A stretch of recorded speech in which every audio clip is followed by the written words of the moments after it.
who do we prioritize with? This is where this is about action science. This is about stakeholder engagement. Your priorities depend on your values, depend on what community. Are you working with the state government? Are you working with John Deere, private sector? Are you working with a particular community? The priorities may be different. Then we do action research, and this is this little cycle here of action research. It may be looking like mother-baby child, sometimes conservation ag in Southern Africa. It might look like different types of research trials. You're doing action research to adapt. And then you have scaling. And as we heard yesterday, what about scaling, right? Things that look scaling ready, that seem profitable, sometimes they don't scale.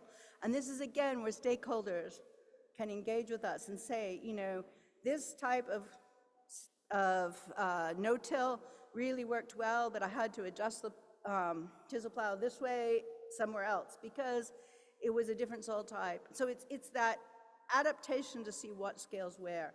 And then finally, we have public, private, and civil society partnerships, community farmer organizations to actually do the scaling because different models work in different places. So here's an example, and I'm going to go into in a bit more detail about some examples from Ethiopia and also from Asia. So here we have a Gaia project, guided investments around acidity.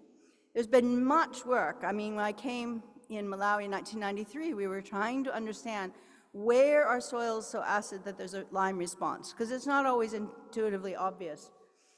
So, and we have new types of liming, so we have to see where is there, does it make sense, because Lyme is a very bulky thing, so it may make sense on a research station, but it doesn't always on farm.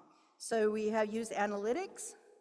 Then we do action research. This is one form of action research where you plan together, but the most important thing is it's a cycle, right? You keep adapting until you get to adoption, and options may look different in different contexts.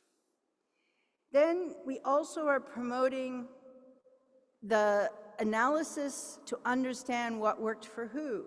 For example, some of our work at CIMMYT with partners around new types of maize varieties, not just the varieties, but actually the early generation maize. We found that, that actually couples may disagree about what's best performing. And so this can be feedback for breeders that maybe they need to have a variety that tastes different or that stores better for some people in the household versus selling might be very top priority for others. So through topologies, through really making sure who are you talking to, what types of documentation of preferences are you doing, you can improve this. And you know, private sector has always done this at scale. Massive numbers of trials and trying to see performance in different environments. Now we're trying to do it more in Africa. And we're trying to make sure that everyone's at the table. So if someone is providing feedback through a phone, making sure through these digital champions that that everyone can use those phones to vote on things, for example. We're also using this kind of approach where we have long-term experiments, so you have to have monitoring in certain sites that continuously looked at conservation agriculture to see its effects on soil carbon, for example, or soil water infiltration, soil health more generally. These days, microbial biodiversity, as we heard, microbes to markets, that was great. But we also need to, again, have these modules where farmers are trying things out. And that's when we can learn from that, right? Finally, to scale out, we need partnerships, such as here, this mobile soils lab from Tanzania, mapping soils faster than has ever been done before, not perfectly, but why have a perfect map that's never used? This is a map that's being used in real time, which is very exciting. And then also inputs, understanding market intelligence, what varieties are needed where. But under this, we have to have an infrastructure of open data. And this is something that is very aspirational. We all want to see data more open, but it's not always paid for. And I think open data is not very good if it doesn't have the annotation. It needs to have the public standard operating procedures, the working instructions, so that people understand how that data was collected and annotate that data. So this is something that we're aspiring to and we're working on because Analytics are much more useful if they're commented on, if it's an open process. An open science means that we're now more and more publishing things that are in the available in the comment. So let me just leave you two examples. I think this is a very exciting one because I said new epidemics unfortunately are hitting all the time. Wheat is a very tasty crop, and it's hit by rust, which always evolves with it. And so as new rust diseases evolve and unfortunately attack wheat, we can protect it. And in Ethiopia government, they're doing that now using it's basically space to place. They're both using remote sensing and local detection through DNA rapid analysis to try and see what rust varieties are where. Then working with some private sector, ICT type of extension, who's training governments. So you've got public and private sector working hand in hand to make sure that farmers are empowered to address these rust epidemics as they hit. And it's protected, some 20% of the crop in some years by being able to get out in front of this and using more rust-tolerant varieties and being able to detect from space when this epidemic's going to hit. So this is a type of rapid response or more agile agronomy that we want to see. We also have an example that's very close to home in terms of conservation agriculture. It's far from here in terms of space. That the on-farm assessment, so these are actual crop cuts, seeing where is wheat yield limited by when it's planted, where is it not enough fertilizer, where is it irrigation that's inappropriate or is just right. Using adapted varieties and conservation agriculture has been able to change the game because you can both increase your use of vegetables and mung beans in between the rice and the wheat crop, because there's two crops, sometimes three in this part of the world. But one of the challenges is that people use residue burning to quickly get ready for the next crop. And if they have a crop there, like mung bean or onion crop, then they won't burn it. So that can really help protect, and also no-till planting can help protect the air quality. And very importantly, there's unfortunately some heat. There's been some heat waves coming through. I was there during one this last year where it was some 44 degrees. And by the way, people tend to like to show you their wheat trials like in the middle of the day. I'm not quite sure why. You arrive early morning, you have tea together, and then finally you go out and see the wheat, and it's like really hot. So this, you can see the crop losing grain all the time. It's like transpiring right off it. You can just see that the CO2 is, respiring and the yield is going down because it's just too hot. Wheat needs to dry down, but not that hot. So by planting a little bit earlier and using conservation agriculture, it's been possible to protect some of the wheat crops. So again, it takes this agile agronomy to come up with these whole systems approaches if we're going to beat the heat in India. So I just want to leave this with you, like how do we build this new infrastructure so that we are really meeting the needs of farming communities, of society? And I think it'll take moving beyond the research station out into the world.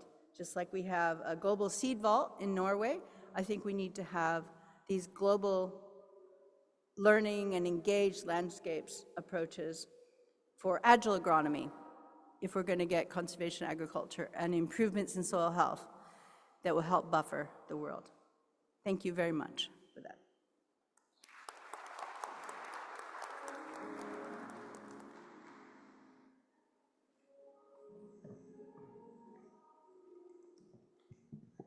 Thank you very much, Sig. You actually have saved us quite a bit of time. So we will proceed as follows. We have about 5 panelists who will then also make remarks, brief remarks in this case. They will introduce themselves very briefly. I think you will step here and then go back to your seat. I hope you have picked up the point from Sig's comments saying that we need to go to the front line in terms of our innovation research. It's people, I forget the other P, people, place, process. Wonderful. So people, place, process.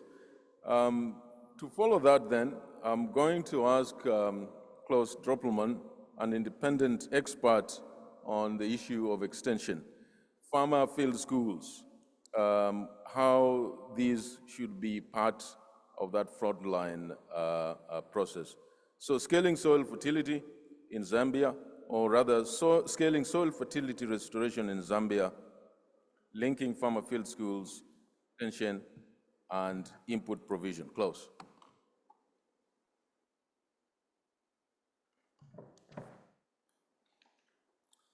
Thank you very much, Paswell, and good morning to everyone. I believe that the context of the work that we're doing is known to all of you. In the Southern African region, including Zambia, for the past decades, we have a worrying declining trend of soil fertility. And now on top of that, we have also the effects of climate change kicking in. So that leads to stagnating yields in so-called good years and to devastating droughts and food crises like in this year in Zambia and in much other regions. So in response to that, end of last year, the Ministry of Agriculture in Zambia launched two big projects together with IFDC and FAO to look at fertilizer recommendations. The goal is to introduce decision support tools to increase the fertilizer use efficiency. And that threw up the question, do farmers actually have access to the knowledge and to the resources to make good use of this information? And so we started to engage with a range of stakeholders to look at the question of what is the current status of linkages between extension support and subsidized input provision in the smallholder sector. And the overwhelming conclusion was that apart from a number of islands of excellence that we have created through project-based work, the general picture is pretty bleak. There's a very linkage between extension support and input provision. So we came up with this initiative of scaling soil fertility restoration through the farmer field school approach in Zambia to hopefully address that issue.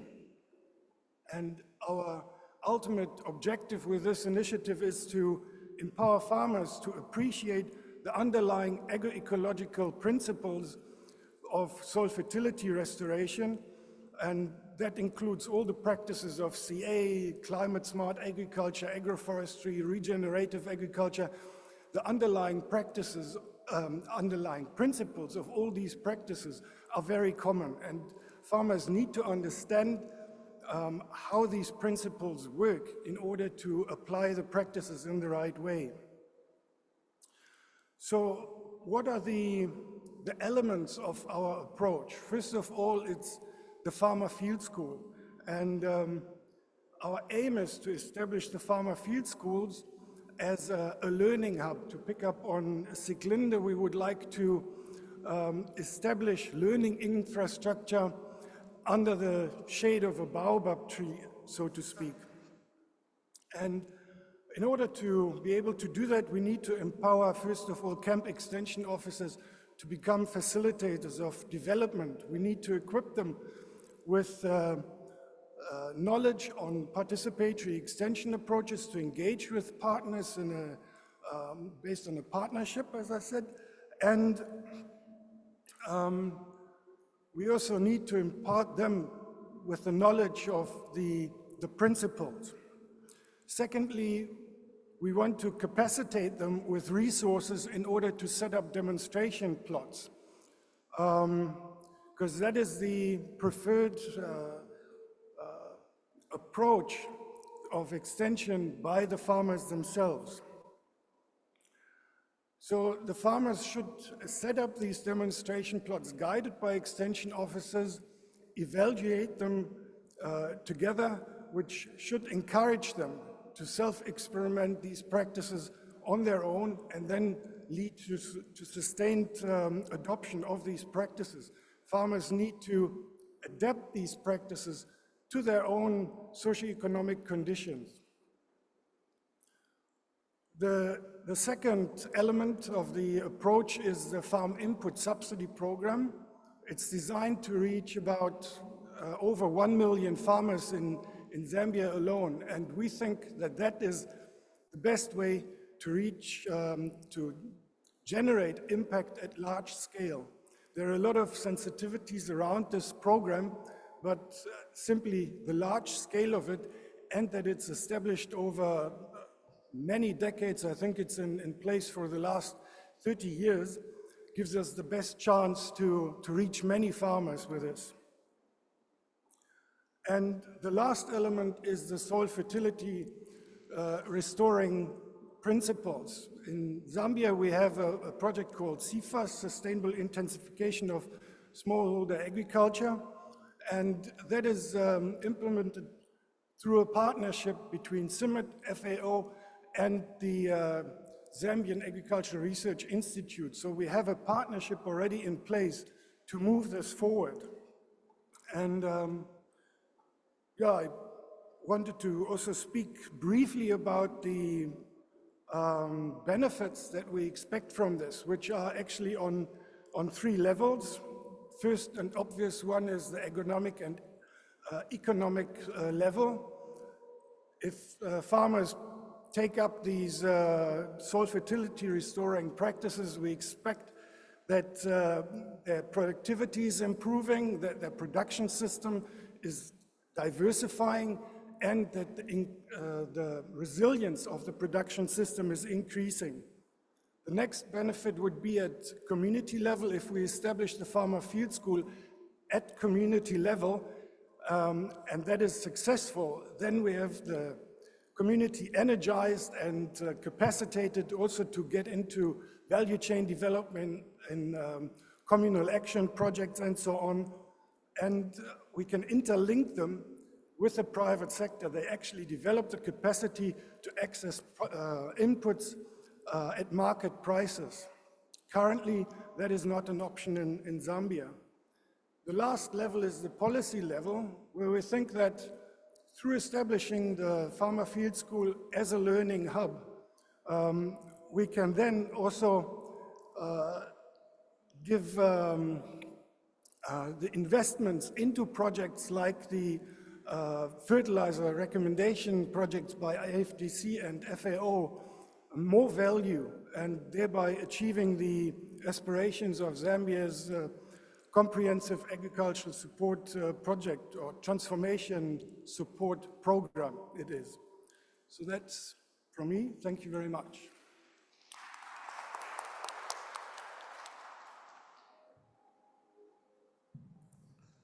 Thank you, Klaus. Next, remarks from Hambulo Ngoma from CIMMYT. Hambulo, you'll introduce yourself a little bit when you're here as well. What drives adoption on small farms? Evidence from Eastern and Southern Africa. Hambulo.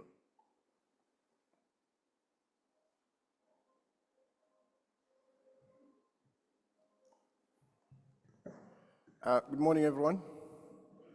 So as the IT colleagues are loading up my few slides, let me introduce myself. My name is Hambulo Ngoma.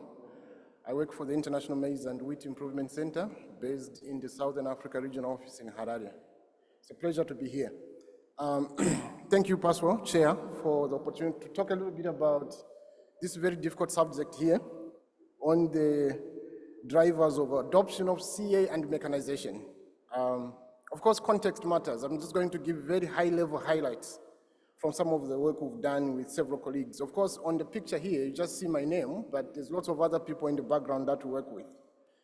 So maybe to set the scene, I think one thing we should bear in mind, even as we are talking about adoption, is that there's a lot of wide gaps between what farmers know about these technologies and the levels of adoption. And this applies for both mechanization and for conservation agriculture.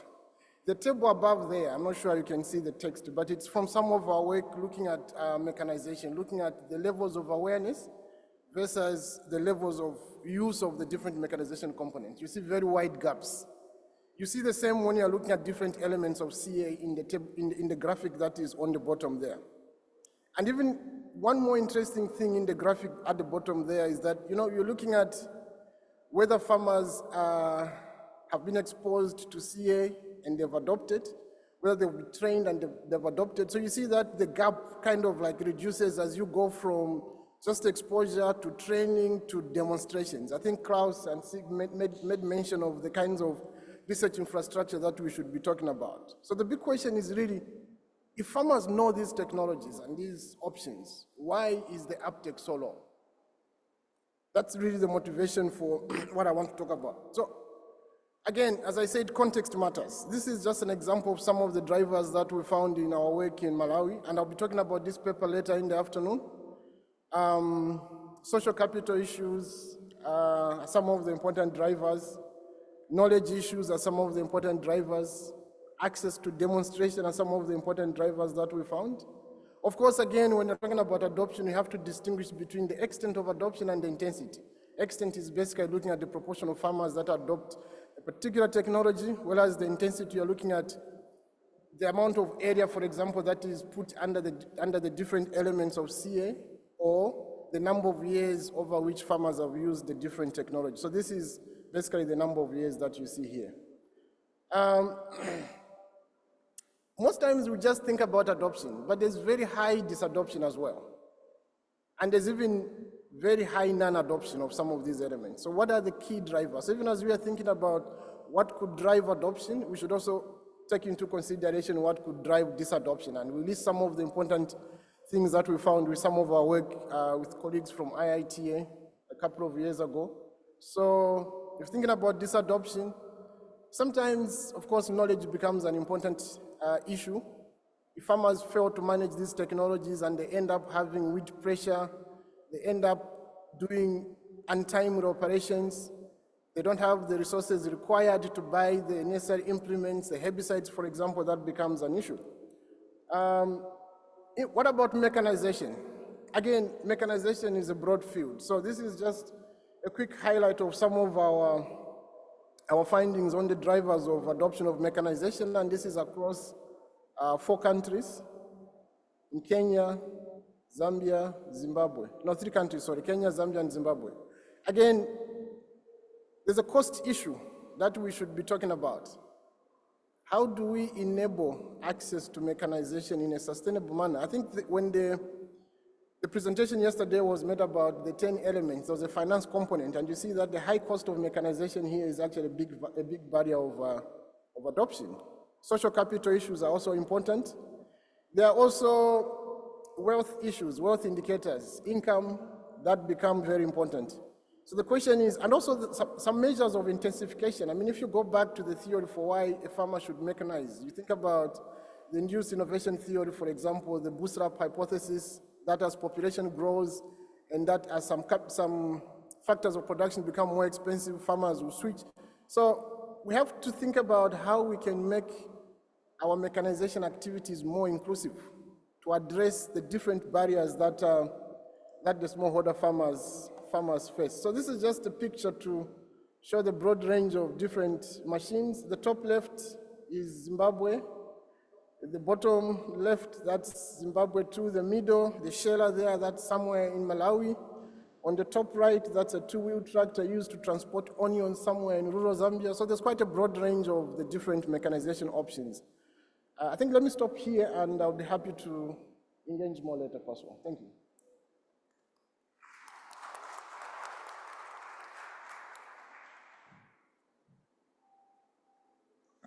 Thank you, Ambulo.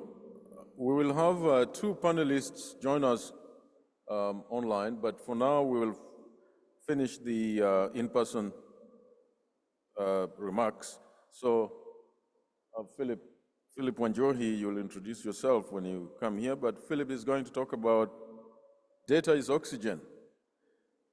Africa Mechanized Platform and its role in information dissemination on FSAMA. Philip.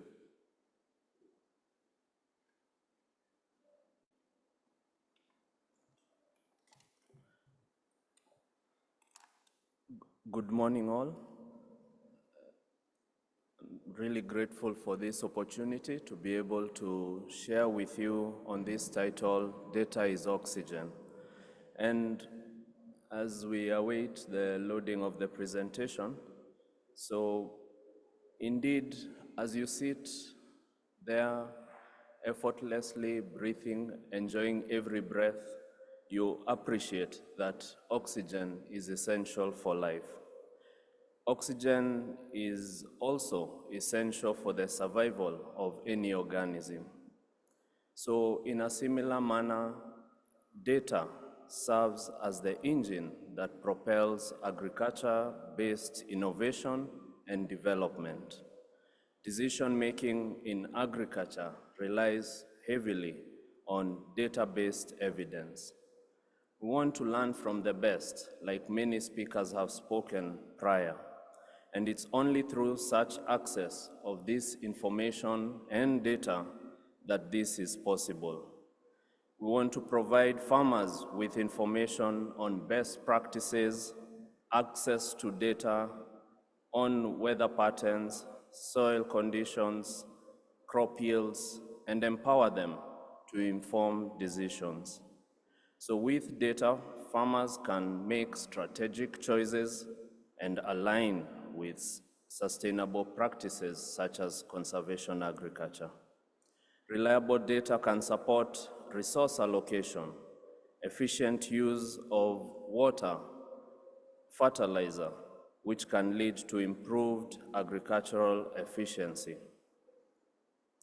So agriculture growth cannot be realized without new innovation that can cause both land and labor productivity of small-scale farmers in poor and rural communities to develop. Information cannot occur without creation, accumulation, and sharing of use of knowledge. We had the highlights of the Third African Congress, in which one of the declaration resolutions was that countries must set aside, verify, monitor, and report on these targets for sustainable agriculture mechanization and conservation agriculture to cover areas of CA-based annual and perennial systems. So data in agriculture is really essential. For soil, we require data for soil data, farm inputs, crop requirements, weather data, yield data, market data, and mechanization data. Now, what promotes conservation agriculture and sustainable agriculture adoption? What roles for information and data? There are 9 cornerstones and issues for enhancing adoption of conservation agriculture and sustainable agriculture mechanization that are linked and require systemic and holistic framework for capturing, synthesizing, and analyzing, making available information to various users. And these all rely on data. You're looking at conducive policies, learning from success and failures that have occurred in the past, strengthening partnerships and collaborations, access to markets and credit systems, range of technical options. We're looking at farmer and farmer communities, participatory research and development, education and training, just to mention a few. So limiting factors and challenges relate more to access to relevant data and information. Now, what is the genesis of the Africa Mechanized Platform? The Africa Mechanized Platform follows a consultative process that was held in Nairobi in 2016, where participants drawn from the continent and also various organizations such as FAO, AGRA, ACT, UNIDO, SEMA, and others, and the African Union, all arrived at a consensus that it is essential to formulate a virtual platform for sustainable agriculture mechanization. Indeed, the FSAMA framework that was highlighted here also points to the fact that knowledge and information management has been identified as a key driver in operationalizing the FSAMA and underscores that under Element 10, showing that regional partnership and networking is essential, hence the Africa Mechanized Platform. So in this platform, we aim to enhance knowledge management, information sharing, and networking and partnership. And this has been developed to support, operationalize the framework. And it is an open, all-inclusive platform in which not-for-profit partners are able to participate and development agenda from all African Union member states supporting both private and public sectors are welcome. So remember, knowledge is of limited value if it is not shared. Some of the components of this platform include a knowledge hub, which features e-resources, webinars, which we have been conducting. Capacity building, networking, and partnership is also integral and involves development of toolbox, community of practice, knowledge sharing events such as this, and also an alert on the Africa Mechanized Platform. We look forward to also providing technical assistance to harness African and external expertise to strengthen institutions and technical capacities of stakeholders. So far, our webinars have been organized, about 12 of these. It has had 72 speakers, and over 1,700 participants coming from 75 countries have contributed to the same. This has been through an effort of an organizing committee that is represented by the FAO, African Conservation Tillage Network, and the African Union. In addition to this, one of the components of the Africa Mechanized is capacity building and partnership, and this has been through initially mechanized service provider training program, the pilot, which was supported by FAO and implemented by ACT, has been carried out in 20 countries. This Africa Mechanized Platform has facilitated the establishment of the International Steering Committee of the DAMES, and these are the Directors of Agriculture Mechanization in different countries. The first session was held, attracting 30 countries, and now these are forging together so as to develop an appropriate framework. So what are the challenges and the opportunities? The platform offers a lot of opportunities. However, ensuring data quality, privacy, and security is crucial. Building trust with farmers and fostering widespread adoption is also essential.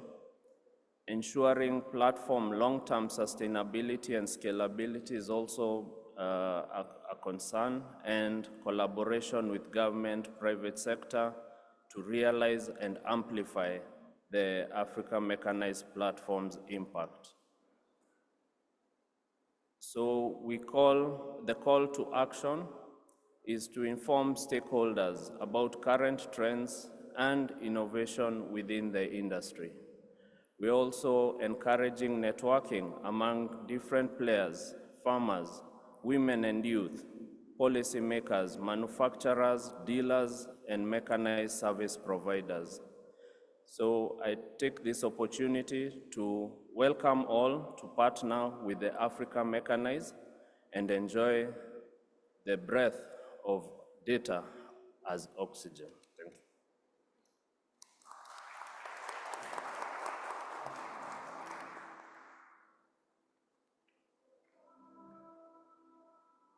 Indeed. Thank you very much, Philip. We still have two more remarks to go from online, virtually made. So we are relying on the tech team to do that. As they do that, you will have very soon, as the audience, once the remarks are finished, you will have a chance also to then ask questions, ask them to clarify what they were saying, what it means for scaling, especially. I hope you will ask my boss, Sieg, a little more about what she meant with the frontline infrastructure, the next generation research infrastructure as well. So as that happens, yeah, we can see the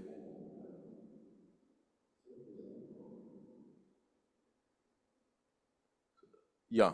So the next speaker is Rashid Musadek.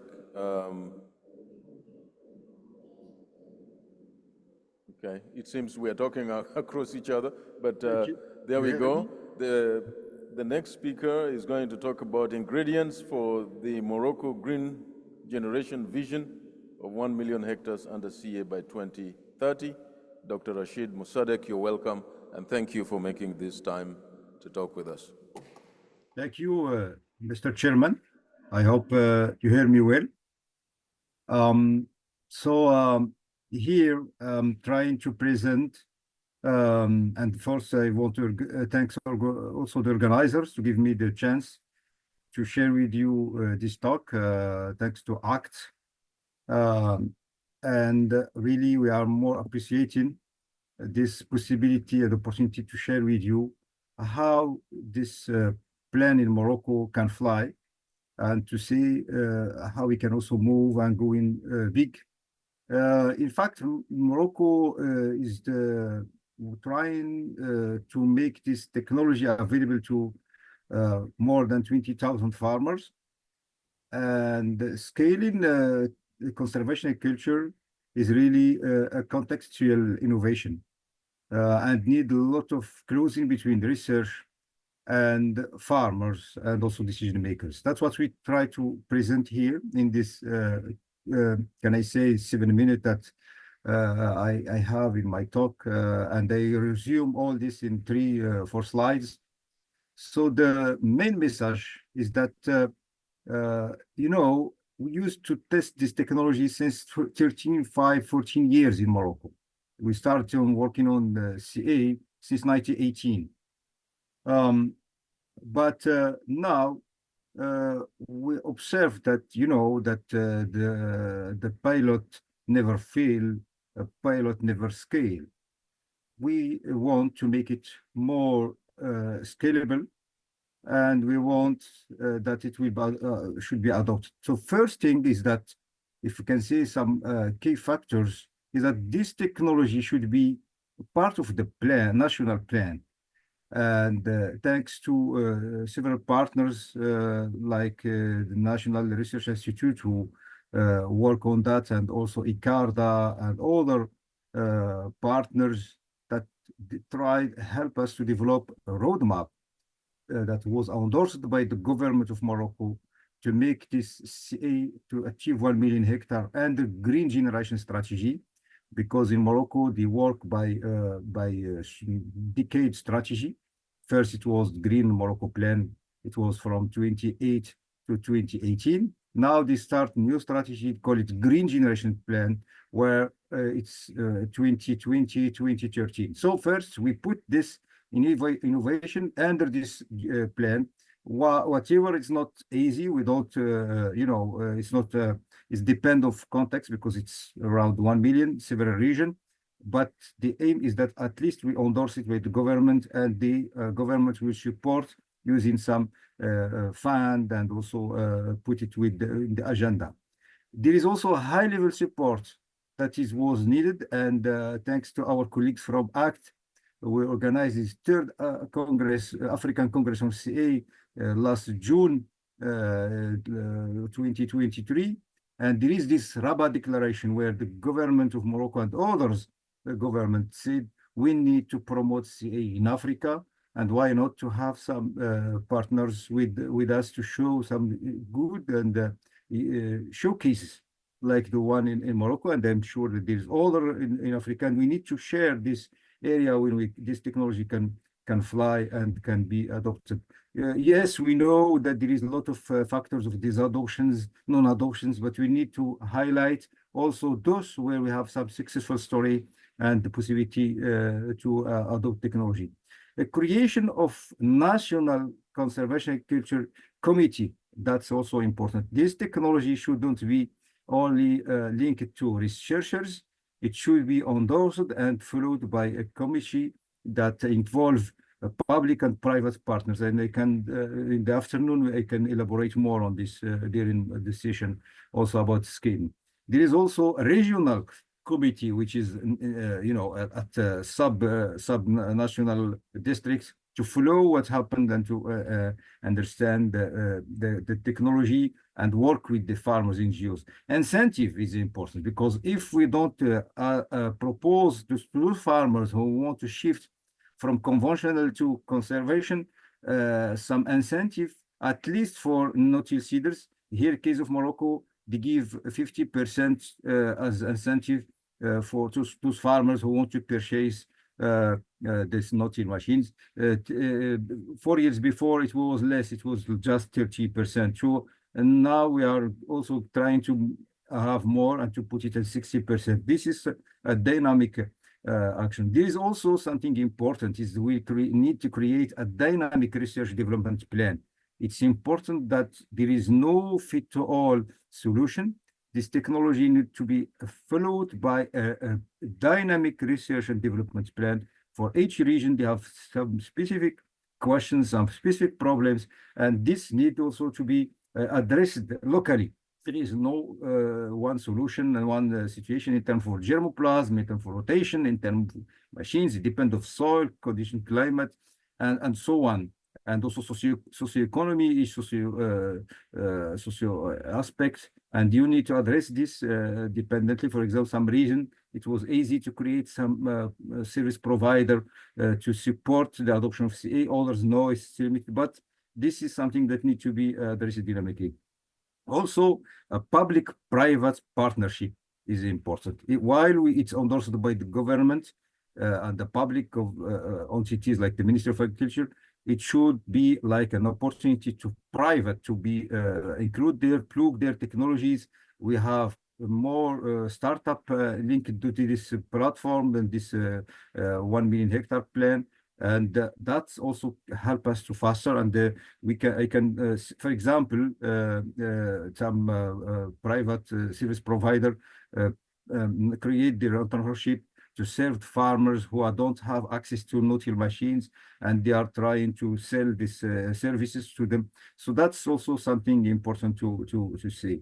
And also, example, my colleague who come after Al Mutmir, it's a private entity coming to make scaling, while we have the government scaling entity, but also it's possible to have the private partners to be there. That's why I say what we tried is to create an enthusiastic ecosystem to help some initiative to be included here, to have some impacts on the ground. We are not waiting until we get all the, can I say, ingredient in green.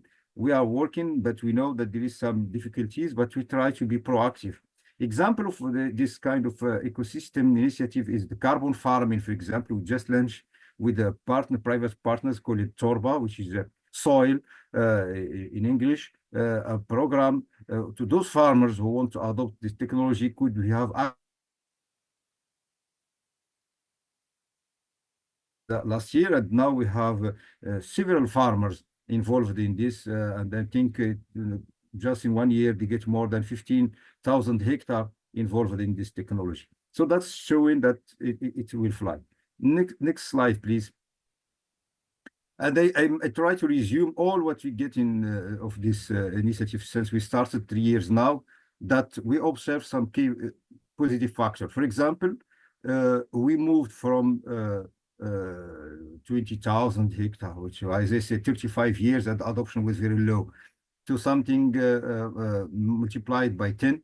That give us the that it thinks is start working. There is support. They are, and we try to double this superficie this year. But I want to highlight something. Morocco is facing, several countries in MENA region facing a 3rd year or 4th year of drought. And that's also makes some difficulties, but at least CA, we observe that farmers adopt it. And there is also the promotion of no-till machine, local no-till machine, CA. Here, for example, in 2-3 years, we have more than 400 no-till machines, and it was open a market also for imported no-till machines. We have several machines there that creating some possibility to those who want to purchase others to test them. That's also important. We have also living labs. As I said, it's important to have this research development proactive, and we create 5 living lab in the region where we can connect, discuss, and open and to be more accessible to farmers. Suitability maps for CA is important because we think that we need to start with this area where the adoption will be high, and that's the technology. Don't go to those soil that need years before they can be positive to CA. Go to area where we can have some green effects, at least to convince ministries and all those partners who invest on this technology that it will work. And that's also something that we try to highlight. All the region, yes, but it need at least to rebuild your soil, because one of the key factors that we have in our region is that the soil are really in degraded situation. We have more than 60% of soil have less than 2% of organic matter because of conventional system. And we have 80% monocropping, 0 residue kept by farmers. So that's make also difficulties, but let's focus on this area where we can change and see how the impact could be positive in 2-3 years, not too much. We have also involving most of 5,000 farmers, and now we try to have some gender balance. I'm with my colleague Philip. I'm very agree that we need also data, and that's why we propose creation of digital CA platform. We call it Zra Direct or direct seeding platform. The aim is that we observe what happened on the ground in real time, and we share this with this government and all partners who are involved and making their investment, seeing that things are working in some regions. Some regions know that this MRV or monitoring, reporting, verification system is very important. An innovation platform is important also as concept, and thanks to our colleagues from FARA and others that help us to create this concept some years before with some other projects, but we applied it in this CA because we think that this approach is important to share, to put all the partners on the table to discuss if we have some proactive. For example, we observe some weed in some areas, so try to set and to discuss what we solution can have, and so on. We have also training. Yes, technology is knowledge demanding. So we try to work with partners, ONCA, Al-Mutmir, and others, extension services to make this accessible to farmers. And also, this is important, not only farmers, decision makers also. They don't know a lot about CA. We need also to train them, to share with them knowledge, because farmers, yes, but don't forget that those decision makers, those who take decision, don't know a lot about technology. We need to share with them how we can. And finally, need also to sign some, to have some contracts with public and private to say that things are working. So by this, I come, please, my last, I come to some key message. I think the most important is if we want to make it fly in, we need to have applied research question that we need to answer in different pedoclimate zone to foster the adoption, but also to sustain the adoption, because we don't want to have this adoption. And that's a bad indicator. And that's why we are looking for partners and also any that I think this Congress is important, because this kind of collaboration with all institutions like CGR, research institution, NARS, need to support this kind of plan, because there is a lot of research question that it comes, but we need to be proactive and answer. We need also to encourage the gender approach. We need to put also the possibility to youth, to create service provider, to create some startup. All this need also to be included if you want that this technology can be adopted. And finally, we need to share knowledge between farmers and researchers and also decision makers, like traveling workshop, area when it's work, to area which not work, to understand, training. We also to the third African Congress that we have, we make a positive, a very positive push for this program, and we get a lot of support now. Just this year, the Ministry of Agriculture said we need to double superficie and to put more funding to purchase. This is just to initiate the program, but sure that private sector is there. World Congress CA is also important, because this showing that what we are doing locally is also taken globally, and that's make some positive impact to help adopting and proposing and also this kind of technology answer this actual question about climate change that are really impacting some dry land, as the case of Morocco. By this, I come to the end of my talk, and thank you, Mr. Chairman, and thanks for organizers.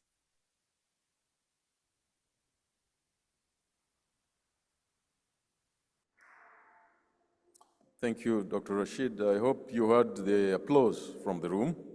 Thank you very much. I hope you can stay and that the communication might work for us to ask you a follow-up question.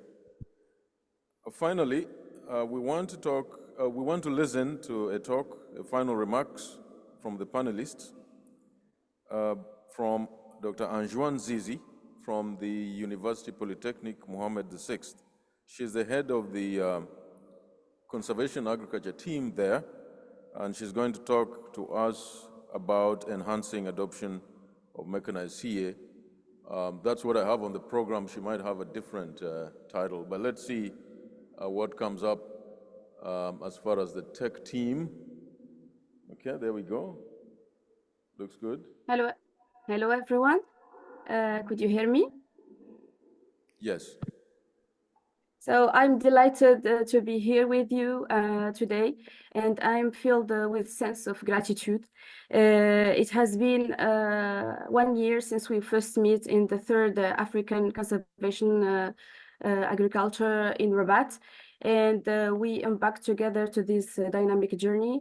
And following that, Al Mutmir also has participated to the first conference on sustainable mechanizations in Rome, and today we reaffirm our commitment to support this wonderful dynamic and to continue to rebuild our shared success. And today I'm here to represent Mr. Rudias Noufel, who couldn't be present with us, to represent low cost for high impact innovation, enhancing adoption of mechanized CA in Africa by smallholder farmers.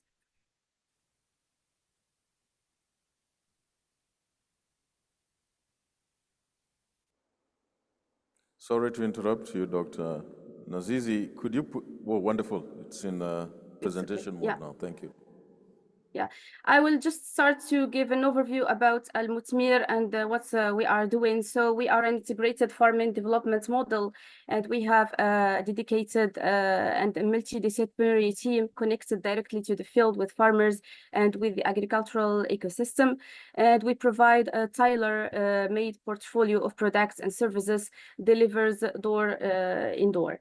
So the farmer is in the heart of our initiative, and we have like a customized offer conversion to entire agricultural value chain and connecting applied research of UM6P and research in agriculture and the field in a continuous feedback loop.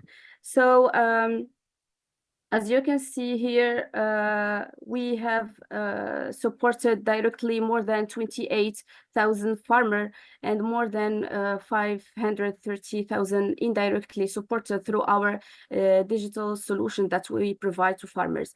So what are the fields of our interest? So we are working on soil health, water management, crop fertilization, climate change, capacity building, but also sustainable mechanization, and conservation agriculture, and also animal health. So regarding the challenge for smallholder farmers, as we know that more than 80% of African farmers, they have small-scale operations and they have limited financial capacity to invest in agricultural machineries, and also a limited technical know-how. And the key question that we can ask here is, how can smallholder farmer access to mechanization? So the approach to provide access mechanization to farmers, there is three type of solutions that we can think about. The first one is equipment rental, and that could be considered in the medium term in Morocco because the market is underdeveloped. And the second solution is to share use of equipment. And based on our successful experience, Al Mutmir has launched a program of no-till farming now from 5 years ago. And I will give details about this program. And the third one is to own adapted equipment, which is affordable. And here we are talking about the low cost for high impact equipment that could be adapted for farmers and to their local conditions in Morocco and also in other African countries. So for the second solution, which is related to the sharing equipment. So Al Mutmir has launched a program called Al Mutmir No-Till program in 2019. And I would like to share with you some of our key drivers of success, which are first, the inclusive partnership approach. So we have more than 30 partners nationally and internationally working with us to drive this dynamic and to work together to improve our offer. And also, one of the important key driver of our success is our regional presence. So we have agronomists and technicians who are permanently linked to farmers, and they are improving their capacity building through farmer field school and training with experts and etc. In the field. And also, when we talk about the share of equipment, so we have made a provision of no-till seeders to our community of farmers and our producers to accelerate the adoption of conservation agriculture in Morocco. And I would like also to add that digital solutions is very important also to gather the data and also to improve the offer in the field. So I would like to mention also that we are supporting the National No-Till Farming Program, targeting 1 million hectares by 2030. And we are participating about the third of this superficie. And we have encouraging results at all levels, environmental so environmental results, and also agronomic related to the increase of the green yield between 18 to 73%, and also the increase of average biological yield between 23% to 75%, and also the protection of soil and water and wind erosion. Also, one of the other benefits of the adoption of the no-till practices, we have reduced the production costs of farmers and the reduction of seed doses about 35%, and also the improvement of profit margin to 54%.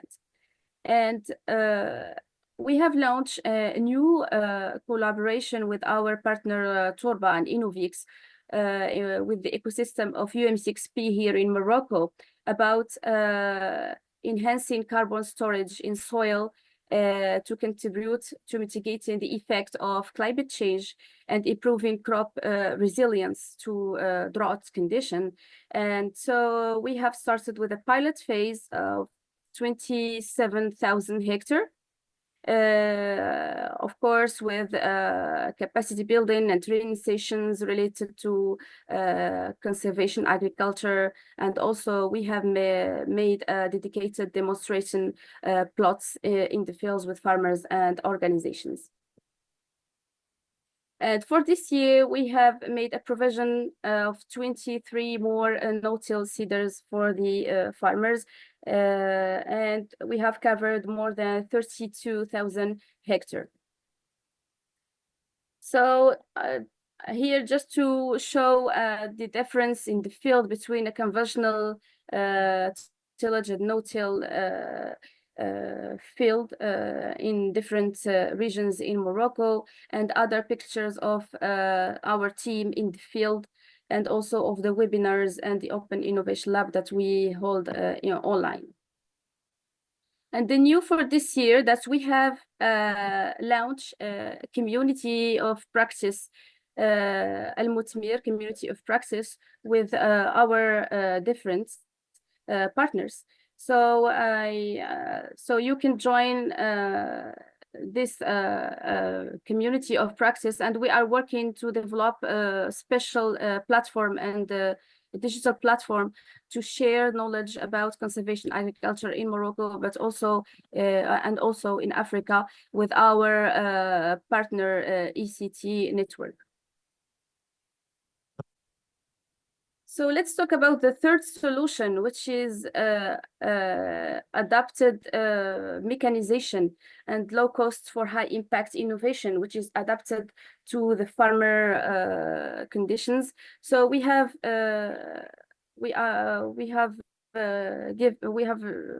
launched a new initiative focused on sustainable agricultural mechanization, which is tailored and which is frugal innovation to develop adapted tools of mechanization, agriculture mechanization, developed and tailored to the needs of Moroccan farmers and also the African farmers with our partner ECT network. So our goal is to develop frugal and efficient and affordable agricultural tools and practices that will improve farmer and enhance productivity and also support sustainable development, with a focus on inclusive business model and conservation agriculture. So we have launched, developed 5 prototypes of different equipment.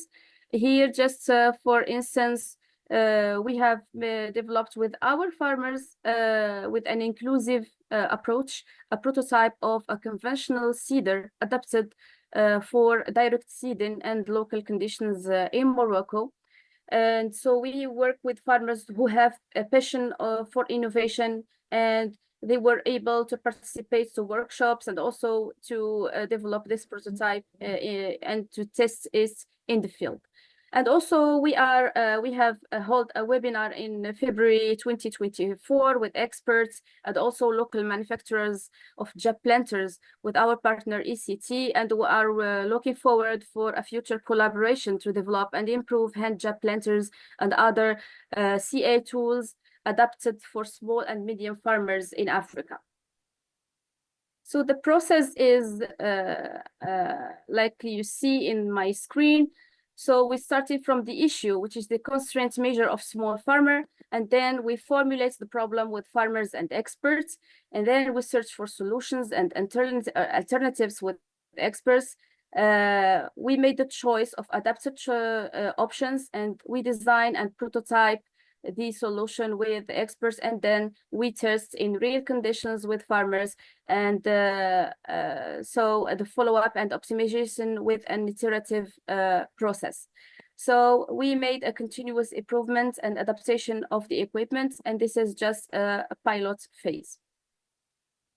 And also, I would like to share with you our next event, which will be a hackathon or a Farmers Innovation Award in Sustainable Agriculture Mechanization, which is the objective is to develop affordable and sustainable frugal innovation solutions made by farmers. So who can participate? They are just farmers and service providers, so they can share the ideas and their prototypes with us in order to develop affordable and sustainable mechanization. So just here some insights from Al Mutmer use case.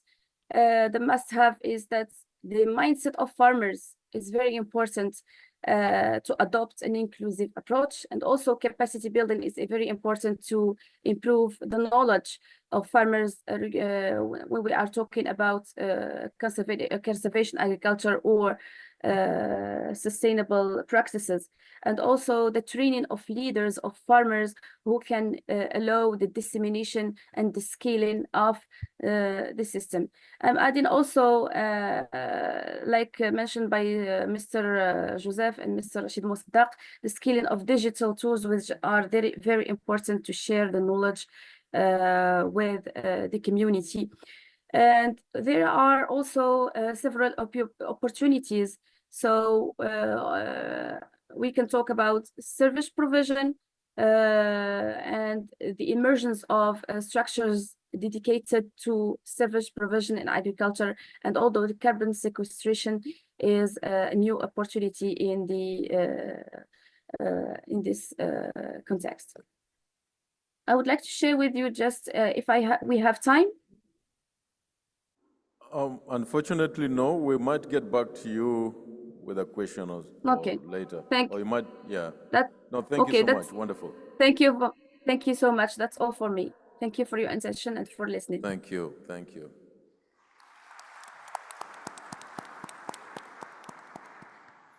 Thank you. I hope you agree with me. Those were truly informative series of remarks and talks. It's now time to open it up. You've been sitting for some time. I think almost 80 minutes now, if I'm not wrong. So I will use the privilege of standing here to fire the first shot. As you prepare yours, if the tech team can show us where the microphone is, or if you could raise your hand as I ask the question, and then you'll get the microphone come to you. Anybody with a question? And then as the microphone comes to you, I'll ask mine. Right, so over there, if somebody has a microphone to, okay, everybody's raising their hands, including myself. Okay, so as the microphone goes there, I wanted to ask a question to Klaus. Klaus, you talked about farmer field schools, and it was very important that you framed that as a way to engage. So engagement is extremely important. I hope I'm not misstating what you said. But farmer field schools, although you present them as a key plank in your remarks, farmer field schools have been here for a long time, which might be since you and I were born, which suggests a long time ago. What is new in farmer field schools, Klaus? I may have missed it, but what exactly is fresh thinking in that area.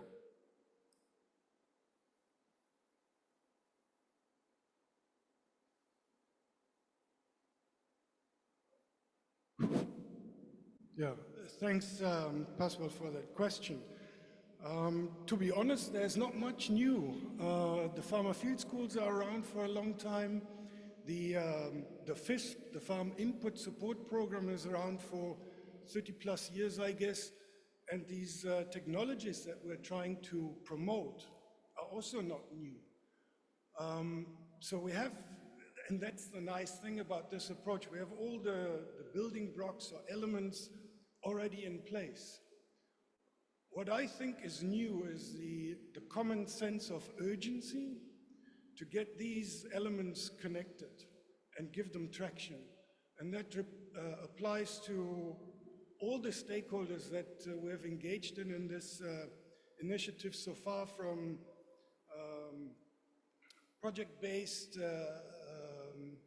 implementers, people in the ministry, private sector people, researchers, collaborating partners from the donor community.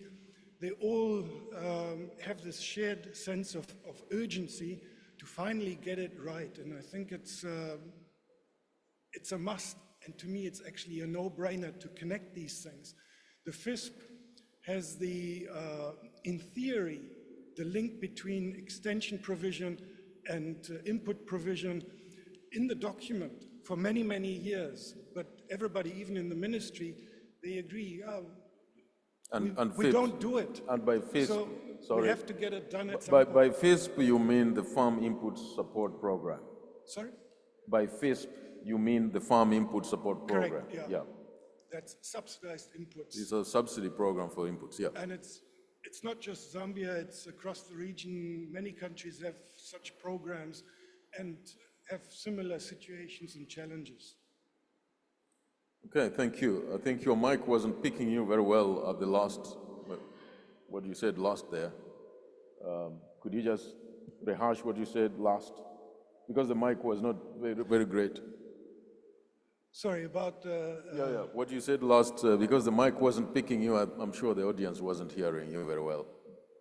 Well, I think that Zambia is an example for many countries in the region that have similar situations, challenges, and also subsidy programs in place already. So if it works in Zambia, we could implement that in other countries as well. Yeah, okay. So the notion that the farmer field school approach allows you to connect the dots. Okay, so that's new actually, at least to me. Thanks. The questioner over there. Thanks, Pascal. I'm Alison Lang from CIMIT in Delhi. My question, and thanks to the whole panel for really interesting and thought-provoking speeches. My question is to the panel, but perhaps particularly to Dr. Zizi from UMP6 and Hambolo, because I think you both touched on this a little bit. We often talk about helping farmers get access to mechanisation, which is absolutely critical. We don't necessarily talk about whether we mean individual farmers or helping groups of farmers.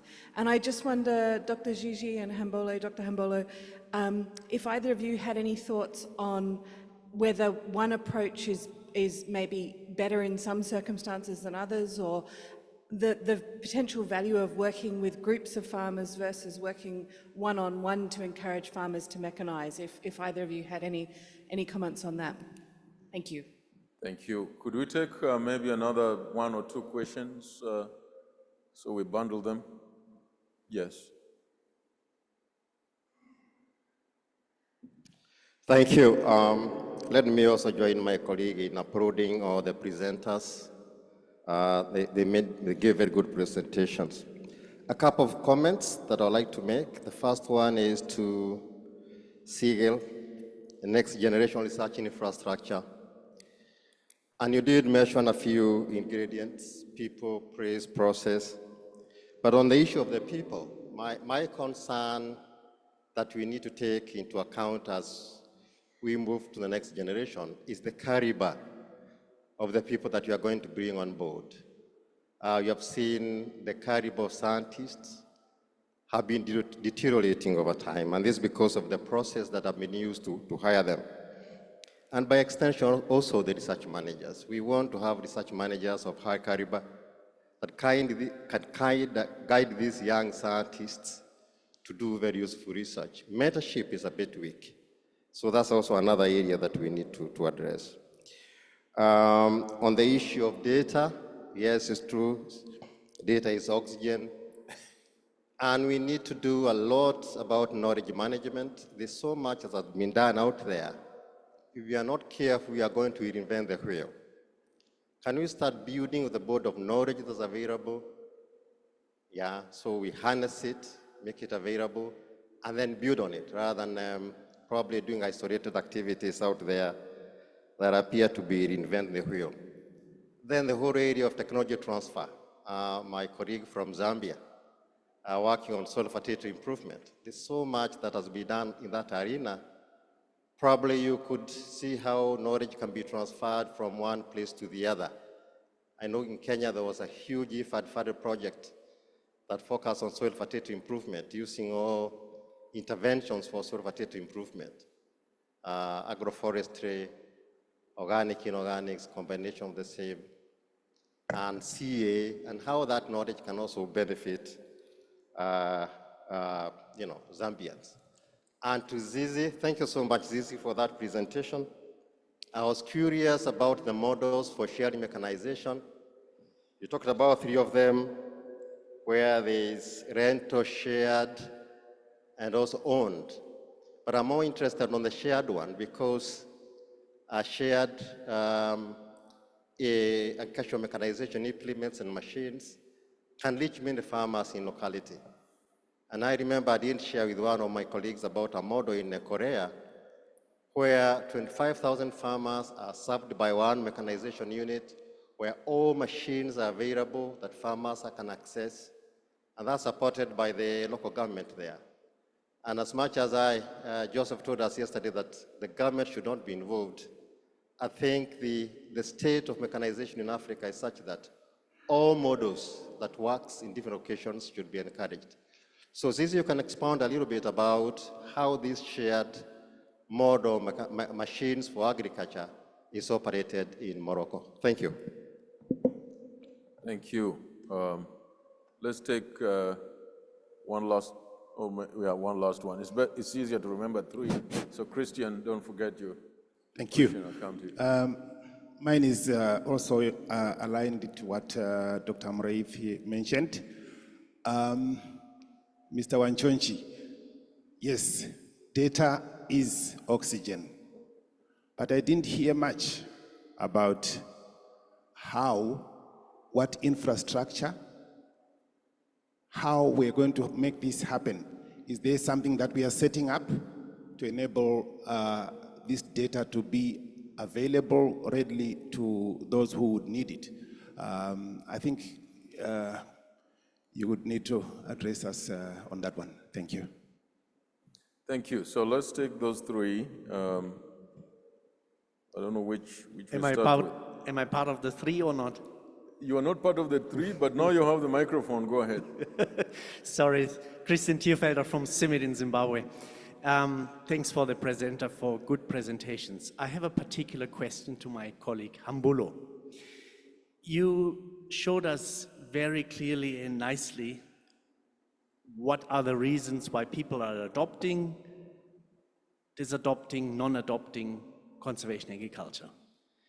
These are important learning points. But I would like to ask you now, so what? What program do we have to develop to address these challenges? What do we have to do? Where do we have to put the spanners? So is it the government? Is it the extension service? Is it the universities? Is it the farmers? Is it ourselves that we have to change? Or what is it that we have to do so we change that around? We learned yesterday a lot of the adoption in Latin America came bottom up from the farmers. Is that what we need? That's my question. Okay, thank you. I don't know who wants to go first. Maybe let's start with Hambulo, then Klaus. I don't know if there was a question for you, then Philip, then we'll go to Dr. Zizi. I hope you can hear us. So Hambulo, Philip, Dr. Nazizi, please respond. Thank you. Thank you, Pastor. Thank you, Christian. It's always interesting when the gurus of CA are asking you questions in front of your bosses, but I'll try my level best to respond. So, in terms of what should we do? I think there are a couple of things, and there are some good examples that we can pick up from. One of the barriers and the drivers of non-adoption is the labor intensity of some of the CA practices.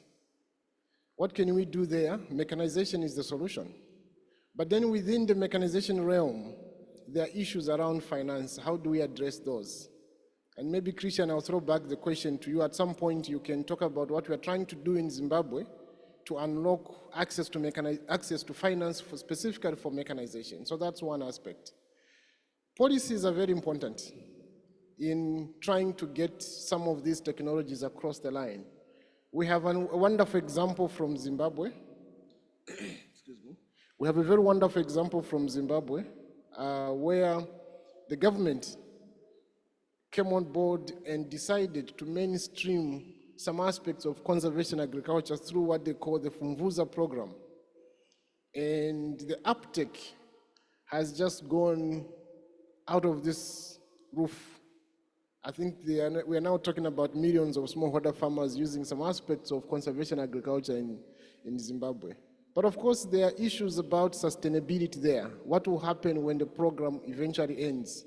The hope is that by providing the right incentives to give farmers a platform to try out, if the benefits outweigh the costs, even when government withdraws, the hope is that adoption then can be sustained.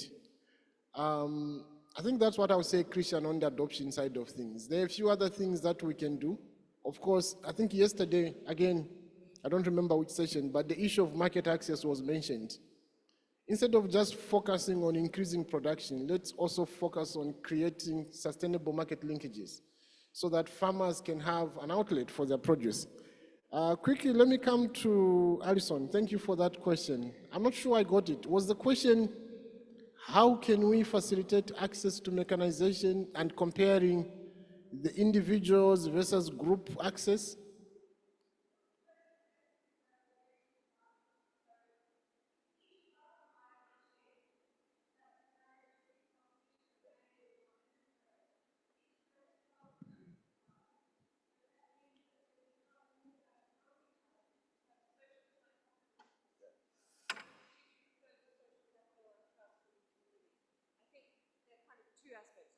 Okay, thank you. I think I got the gist.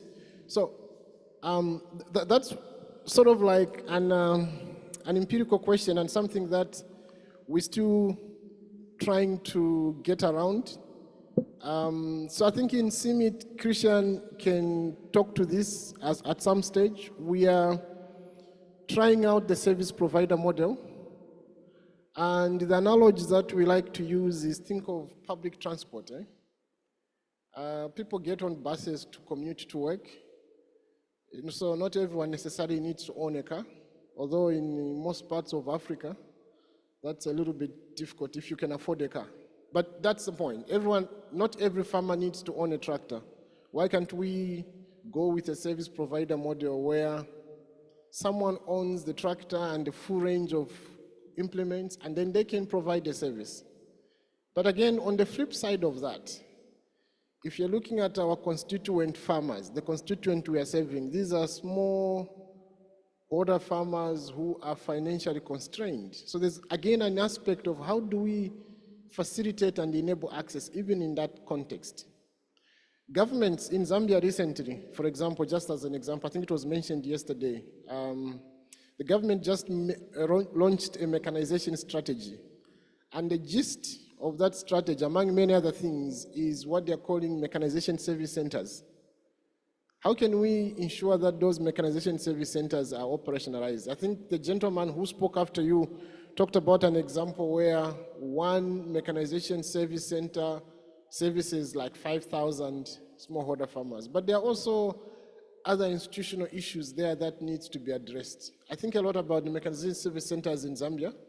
I hope the ACTN, Professor Saidi, Engineer Saidi, are thinking about how exactly governments can be supported to make sure that these things are operational. I think let me stop here, Pastor. Thank you. Yeah, I mean, before you stop, I wanted you to, because I was going to ask you this question. So could you comment very, very briefly then, because your work is a lot of micro. So then Christian's question was connect that to the macro. And that's exactly what I was going to ask you too. Thank you, Christian, for asking that. So other than in the mechanization field, you've given an example, but could you comment quickly how your micro level insights can be connected to macro level interventions? Thank you, Pastor. Since today I'm in the hot seat.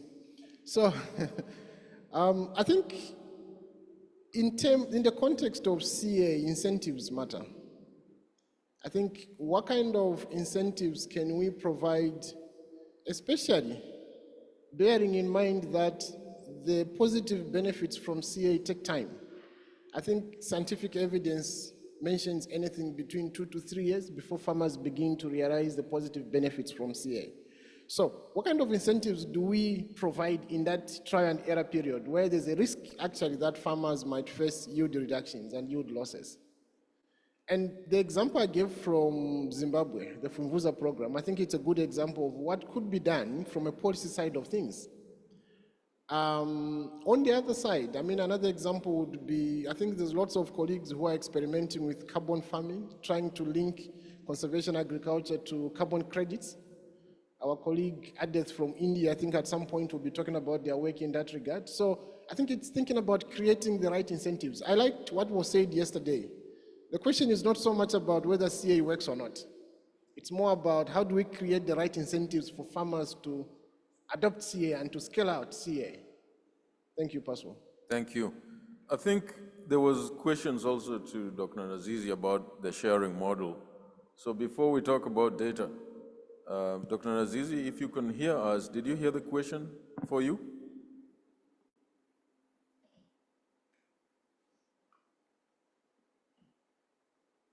Yes, the question was about the business model of the low cost for high impact and how to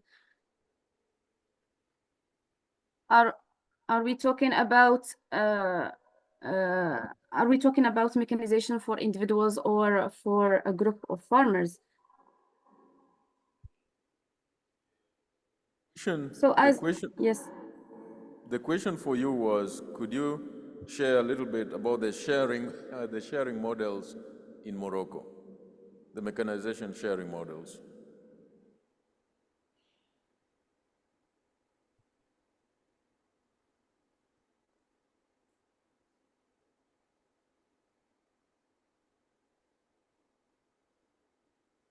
Hello, could you hear me? Yes, we can hear you.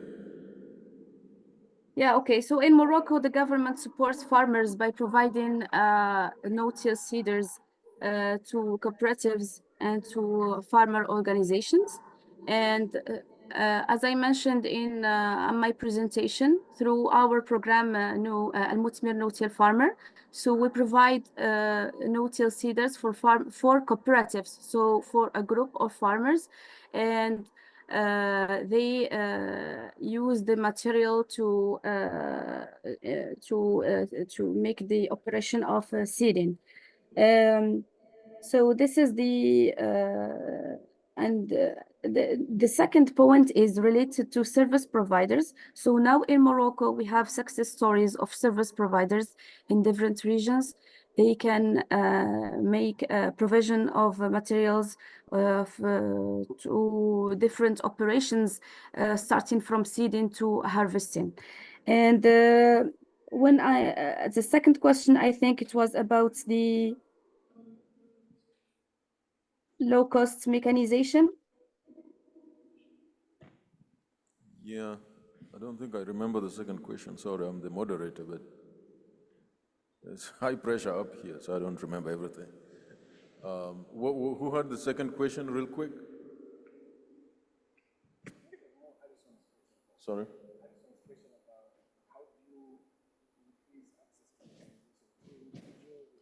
Yeah, the question, I think, largely was the two questions largely related to which models are working best. And I think the questioner from Kenya was asking, wanted to know a little bit more about that sharing model and then individual service model, et cetera, et cetera. Yes. Yes. Okay. Mr. I Chairman, would. the question was about use sharing no-till seeders. It was Dr. Moretti and your question also in Morocco. I think Dr. Zizi don't understand the question. There is two kind of no-tiller in Morocco. There is or three subsidies for individuals. There is second one is the government give no-till seeder for free for the cooperatives under criteria.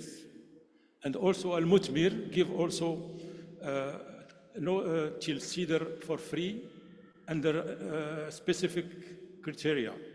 And the criteria is that must be official cooperative with good governance, and they must ensure at least 300 hectares identified plots and farms, at least 300 a year. And for the government, if they sign agreement, and if they don't fill this agreement, they have to give the no-till back. But we still have some problems because of following these seeders, and we are talking, Rashid is working on it also, how to track these seeders in the future under digitalization. Thank you. Thank you very much. Okay, I think that does justice to the mechanization topic, at least in this context. Could we go to, and then we'll come to you, Sig, about scientific training, which is a very good question for you, actually.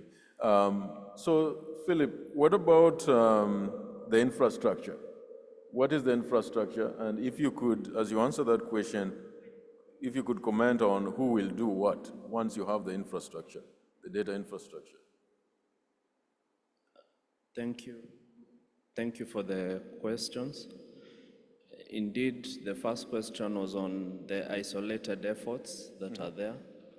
So we as a network, the African Conservation Tillage Network, jointly with the key partners in the framework, that is the African Union and FAO, we are looking to encourage different partners to collaborate in these efforts. So we are reaching out to these partners. Initially, we've had efforts that have been taken. Most recent, we started with some needs assessment to ensure that we appreciate what are the needs on the ground in different countries. A needs assessment has just been concluded for the ECOWAS region and reached out to many of the international, regional stakeholders, and even the national stakeholders, including the directors of agriculture mechanization. So in this way, we've been able to appreciate what are the needs on the ground. The second effort that has been taken is development of a strategy for the platform. And in the strategy, we are able to outline a systemic approach in which we'll be able to roll out the Africa Mechanized Platform. This platform cannot be rolled out all at once. However, we've taken a modular approach to it. Initial efforts that have been running alongside this, the needs assessment and the strategy. This has been knowledge sharing. We've invited different actors to the platform to be able to share information on what are their roles, what are their activities, what are they doing towards the different elements of the FSAMA. And we've enjoyed a lot of information sharing, knowledge, data and this is being consolidated towards the platform. This should form the initial steps towards the formation. The next step will now be the actual structure, and here we will look out to also engagement of different stakeholders. You see, we have different stakeholders, including government, we have development partners, the private sector, research institutions, farmer organizations, financial institutions, and telecommunication companies, which are also to be on board, not to leave behind the civil society organizations. Their roles specifically, like you asked, for government, of course, is to provide the policy and the regulations to support the platform, and also to ensure data privacy and security. For the development partners, we are looking to this to support further the financial and technical support, provide technical support for the platform, and the implementation, including the capacity building. For private sector, here we're looking at companies that are players or manufacturers of equipment and distributors of the same. And this will be part of what we would call a private sector hub. And the private sector hub will enable us to be able to provide matching solutions to farmer needs as these are identified. The research organizations, of course, these ones will provide research on different technologies. They should also support in data and insights towards improvement of the platform. So we see this being key partners in the platform. For farmer organizations, these ones should facilitate data collection and dissemination within their members who are members of these farmer organizations. And we will work also closely, as has been mentioned, there is the need for financial assistance to acquire and roll out some of this equipment because of the nature and cost. So we will work with financial institutions using the data that we receive to be able to develop products, both credit solutions and also insurance solutions, to be able to support the farmers in this. And we would look towards integration of some of these services, financial services, in the platform. Lastly, there's the telecommunication companies who would provide reliable internet connectivity, mobile services that support the platform. So all this initiative is not possible with a single institution, but rather collaborative partnership and networking efforts, which we invite all to be part of. Thank you. Okay, thank you. It's good to watch out against duplication and reinventing the wheel. Thank you. That was quite a comprehensive summary. So there was another question that was quite forthright, which says that the caliber of scientists, not my words, the questioner's words, have gone down. So Sig, as an educator, a professor of soil science and an educator, what have you to say for yourself? You're being accused that your students are not up to scratch. No, I'm just kidding. No, that's not what he said. Well, I would say that Gen Z is up to quite a lot these days, from Kenya to Bangladesh, but holding us to account. So I think I'll just take a minute to go back to late November, as you move towards Christmas every year in Southern Africa, particularly I'm thinking, of course, in Malawi. And farmers wait for that fresh feeling of the rain starting to come. and they plant, even though sometimes in January we get those dry spells and those maize just coming up and it withers, and then they have to plant again. So there's those signs of hope, those seeds. So I just want to mention three. On the education side, for me, it's about deep institutions like Reforum. Reforum, I was there when it was first born. As a young postdoc, helped write a little email saying, why don't we have an organization that's thinking about working on farm with farmers on sustainable agri-food systems. And that's grown. That was taken and run with by first Rockefeller support and then Edipala, Professor Edipala from Makerere, the pearl of Uganda and of East Africa. Reforum now has over 200 universities.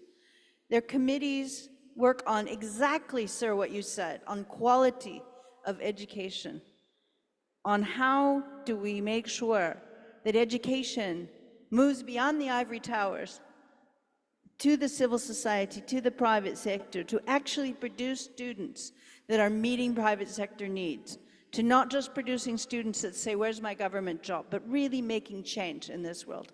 So I think Reforum has really done a good job and continues to do that. So we have institutions like Reforum, and we leave the education to them. But I want to mention just two other signs of hope to me. We've been talking so much about CA, adoption, disadoption, mechanization. And yet, when I first came in the 90s, in the 2000s, and I looked in Malawi, you know, a big part of CA is what? Crop diversification. And what did we see? From sea to shining sea, you saw maize. Maize is an amazing crop, yes. But is it the only crop? There was a headline once, is maize the only crop in Malawi? No, it is not the only food. Crop diversification makes more maize, right? And now what do we see? If you're looking down from space, and the really cool thing is when we talk about people, place, and process, we now can access information from space. We now see, I always thought all my whole life I'm going to see 90% maize throughout Southern Africa. But we now see soybean, we see pigeon pea, we see groundnuts. These legumes are coming up. They're finding their way. And so there is an opportunity there to do CA in a new way, because we're not just looking at maize, we're actually seeing the crop diversification. And whether it's through poultry, whether it's through markets, why aren't we looking at that too in policy? Let's thinking about how do we make sure that these legumes stay and that they are part of the solution, because CA is so much easier. In my years at Michigan State, I could see the areas where there was enough soybean, it has its own nitrogen source. It's a really good entry point for CA, right? And it also, the residues management's easier and so on. So there is opportunities there, right? When we see that crop diversification can happen on one of the most one crop dependent systems in the world. So there's Reforum, there's deep institutions in Africa, there is new crop diversification that's happening. And the other thing I think I see from space is a yellowing, which isn't good, you want greenness, but actually we're seeing more and more herbicide use, which is one of those things that I think there's one talk here about the elephant in the room. But you know, reducing labor, whether it's through mechanization, through herbicides, maybe we should be thinking about safe herbicide use and safe and accessible mechanization, instead of just saying, well, people aren't adopting. People are adopting because it's reducing labor. And so they don't have to do the backbreaking work of moving the ridges as they used to, because they can kill the residues there and make a dead mulch. But maybe we want a living mulch. So we need to keep providing options and safety training, but we need to be looking from space and maybe from our apps, these different type of open data systems, to understand what is actually there, not what we think is there, but what is actually there, so that we can support these trajectories of change towards more sustainable options. And obviously, the youth are really key in that, whether it's as service providers or the next generation, the universities holding us to account. Thank you. No, thank you very much. I think that should bring us close to the end. Now I think I will Chairman, invite Chairman, Reynolds Schuller to Chairman, make final opening, closing remarks. Somebody Chairman, wants to say? Yes, yes, Chairman. Speaker. Yeah. I would just to say a few words concerning some Okay. question that's highlighted during this discussion. First, I think it's important to say that there is no one solution fit to all, because if you take the case of mechanization in sub-Saharan Africa, it's really different than what we have in North Africa in terms of the complexity of the farming system. And that's come to the question, could we be going individual or with group or finding other ways? Here, the case that we have in North Africa is we need, yes, to work in with the group, which is true. But here the gender is also a question, because in Sub-Saharan Africa in general, women have more presence on the ground in terms of small farm, which is different in the context of Morocco, where we have more men and most of them are old and they want to have more knowledge. And that's why having cooperatives and the ministries giving them machines like no-till machines to those cooperatives with commitment, and are following if it's work, it's not work. And that's kind of, can I say, models also need to be observed. If it's work to this kind of small, large farmers, it's not mean that it can also be adopted to other regions, which means that Africa or in general, the context of the adoption of CE need to be regionalized, and question need to be observed at local, and not to say that what we've worked somewhere could also, or the difference. Sometimes some technology fails, and when we bring it to another region, it can work. That's what we observe in the context of what we are doing. In terms of the knowledge sharing and also the caliber of scientists, I think what Professor Morisi said, I can say more. It's not the quality. We have also the problem of the quantity. We don't have enough scientists on the ground. Most of our scientists are staying in their place in university, but we need scientists to move, to go on the ground, to give more knowledge to partners. Take an example. What I know, for example, in soil science, where I am specialist, we have less than 2,000 soil scientists in Africa, which is so low. If you want to develop any technology that can address also the issues of soils, we don't have enough resources. And I think it's important for CA to observe how many scientists we have focusing on CA. We don't have so much if we want to make some challenge for North Africa, but also outside of Africa. That's why I say the quantity is important, but again, yes, it should be mixed with quality. So that's my thought, and I think thanks for organizer for giving us this opportunity to discuss. No, thank you. Thank you, Dr. Rashid. Yeah, I was afraid to come back to you because of the technical issues, but you overcame. So thank you very much for your remarks. I think it would be fine to conclude by allowing Dr. Reynolds Schuller from African Conservation Tillage Network to sort of bring it all together and summarize this. Dr. Schuller, you're standing between the audience and tea, so it's not in my hands anymore. Thank you very much, Mr. Moderator. My task is it's very simple.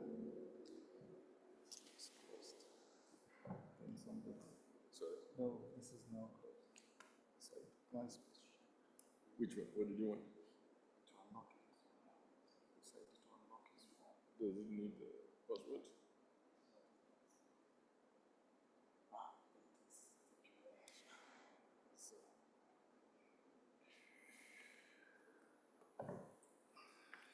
Mr. Moderator, the keynote speaker, panelists, dear participants, ladies and gentlemen, let me start by thanking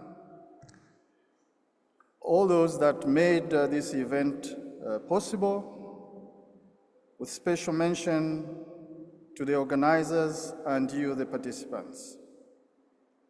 The desirability and necessity of CA and sustainable agriculture mechanization have been proven with abound scientific evidence and the many best practices, including the ones that have been shared in this Congress so far. What we are missing is the means to scale these innovations and technologies to reach, in particular, the many millions of smallholder farmers in Africa.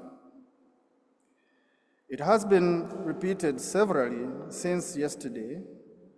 The best technologies are not necessarily scalable. We note that scaling is also a science.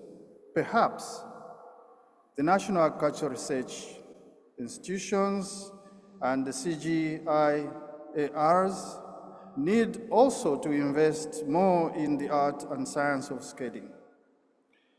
Addressing knowledge gaps requires the anthropology, social and natural sciences. Other specific opportunities to enhance scaling, as shared by the panelists, include going to the front line by building new next-generation infrastructure of people, places, and processes. It is the primary responsibility of national governments and development partners to take leadership and provide the necessary investments. Decision-making requires scientific evidence from best practices. We must also avoid reinventing the wheel by duplicating past failures. By sharing best practices, it is important, therefore, to share best practices not only at country level, but also at the regional level. The presentation from the Africa Conservation Tillage Network on the Africa Congress on Conservation and Agriculture, as well as the Africa Mechanized Platform, are leading examples. We need to see how we contribute more effectively and develop them further. This aligns with the networking and partnership endeavors undertaken by the African Conservation Tillage Network and others. Going big challenges us to support mainstreaming of conservation agriculture into national policies, strategies, and frameworks. We have examples of the first Africa Congress on Conservation Tillage, held in Lusaka in 2024, and the Morocco Green Technologies. Ladies and gentlemen, I wish to thank you all for attending this parallel event of the 9th World Congress on Conservation Agriculture, which also is part of the Africa Mechanized webinar series. Let us consolidate further the lessons from this session. I wish to challenge CIMMYT and ACT, who jointly organized this session, to take up the issues and opportunities presented by the diverse to devise a strategic way forward for the actions. Do have a pleasant day and enjoy the rest of the Congress. Thank you very much.